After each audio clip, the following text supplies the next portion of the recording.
All right, ready for a deep dive. Today we're tackling a word that sparked, well, a lot of debate, interpretations, you name it, Zion. I'm sure you've come across it before, history books, music, maybe even overheard a lively discussion about it. But here's the thing. Can one word really be a place, a belief system, A&D, like a state of being, all at the same time? Let's see what our sources have to say. We've got to start with the basics, right? When you get down to it, Zion, literally, it's a hill. A real, actual hill in Jerusalem where King David's city used to be, like the foundation of the whole concept.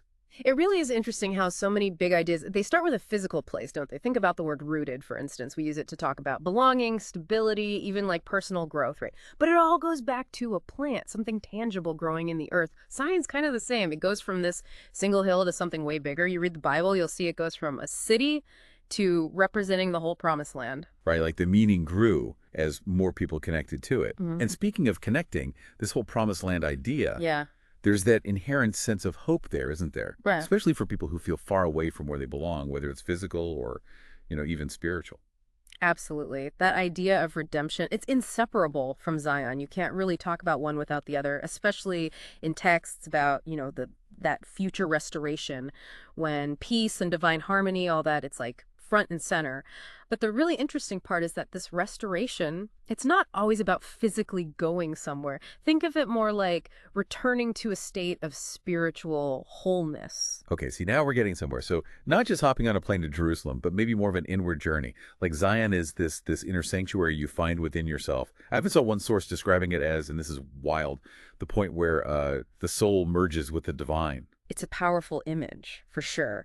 And it's amazing how many different spiritual traditions kind of echo that same sentiment, this yearning for unity, whether it's with something bigger than ourselves, a higher power, or even just a deep connection to who you really are at your core. It's like it's woven into the very idea of what Zion represents. It's like that basic human need to find your people. Yeah. Right, to be surrounded by others who get it. Yeah. But it's not just about seeking refuge, is it? It feels like Zion asks something more from us, like it's active, not passive. Yeah, you're right. It's not a passive thing at all. It's definitely active. And, it's fascinating how this whole yearning for Zion, it's not just personal, it goes beyond that. It becomes about the collective.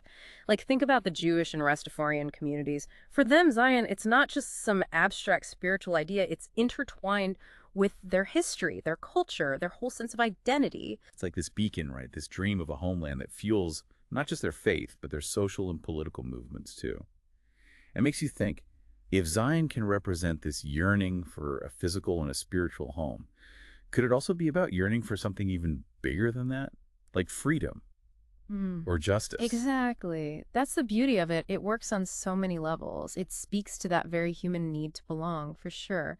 But it also pushes us towards something more, a world that reflects those ideals, a world that's more just, more compassionate, more attuned to everyone's needs. That reminds me of something. One of the sources mentioned that the journey towards Zion often means confronting some uncomfortable truths about ourselves and the world around us. It's like to build something better, we have to acknowledge the flaws, the cracks in the foundation. That's such an important point, and it really speaks to how transformative this whole idea of Zion can be. It's not about reaching some perfect utopia. It's about the work, the self-reflection, the growth. It's about recognizing those flaws, absolutely, but also holding on to the hope that things can be different. So it's less about arriving at some idyllic destination and more about the journey itself, right? Right. It's about constantly striving to be more aware, more compassionate, more aligned with those ideals of peace and unity we keep talking about.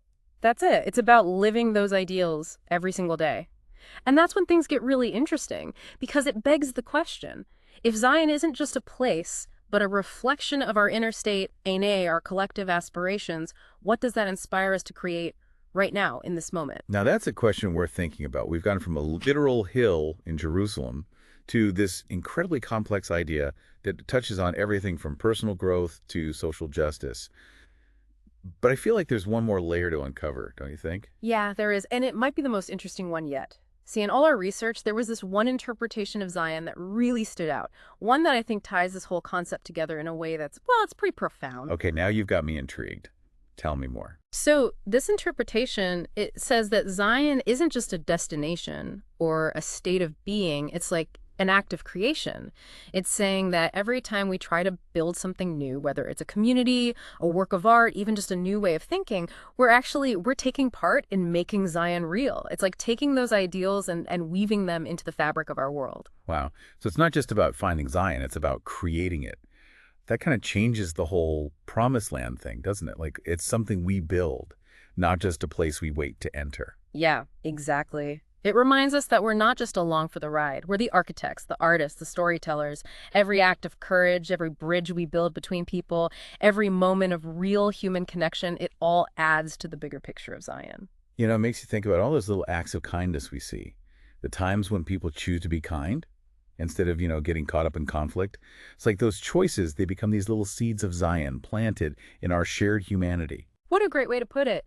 And it just reinforces that building a better, kinder, more just world, it's not about some big sweeping gesture. It's about all those tiny acts of love and understanding and unity that we bring into our lives every day. It's about realizing we all have a part to play in building this Zion, this vision of a world where everyone feels seen, heard, valued. So if Zion can be a place, a belief, a state of being, this act of creation, what does that make you want to seek out? Yeah. What will you build in your own life? What seeds of hope, of justice, of understanding can you plant? That's something I really hope you'll keep thinking about long after this deep dive is over. For me, it's a good reminder that even when things feel tough, there's always something to work towards, something to create. And honestly, that's a pretty inspiring thought. Until next time, keep exploring, keep asking questions, and keep diving deep into the ideas that shape our world.